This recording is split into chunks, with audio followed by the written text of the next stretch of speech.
আর আমাদের নামাজ আমাদেরকে দুর্নীতিবাজ বানায়, আমাদের নামাজ আমাদেরকে সন্ত্রাস বানায়। কারণ আমাদের নামাজ বান্দাকে দেখানোর জন্য আলসামির নামাজ। এই কারণে আল্লাহ পাক বলেন ফাওয়াইলুল লিল মুসাল্লিন, কিছু কিছু নামাজি আছে যাদের নামাজ তাদের জন্য ধ্বংস। এই সকল বান্দাদেরকে আল্লাহ পাক রব্বুল আলামিন ডাক দিয়া বলবেন দাঁড়াও, কারা কারা নামাজি আছো দাঁড়ায় যাও। আমার আল্লাহ পাক রব্বুল আলামিন যখন বান্দাকে ডাক দিয়া বলবে নামাজিরা কারা দাঁড়ায় যাও, সব নামাজিরা এক বাক্যে দাঁড়ায় যাবে। আল্লাহ পাক ডাক দিয়া বলবে তোমরা নামাজি কার জন্য পড়েছো? সব বান্দারা বলবে মালিক তোমার জন্য পড়েছি।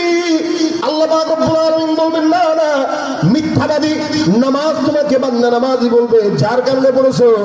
মানুষ তোমাকে ভোট দিবে, নির্বাচনে পাশ করাবে যার কারণে নামাজ আদায় করেছো। জমিনের ভিতরে তোমাকে বান্দা নামাজি বলবে এই কারণে নামাজ পড়েছো, সেটা তুমি পেয়ে গেছো।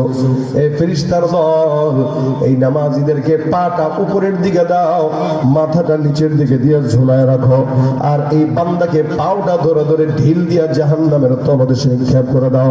যারা আল্লাহকে দেখানোর জন্য ইবাদত করে না, এদের অবস্থা আল্লাহ পাকের হাবিব বলেন ফায়ুসহাবু আলা ওয়াজহিহি হাত্তা উলকিয়া ফিন্নার।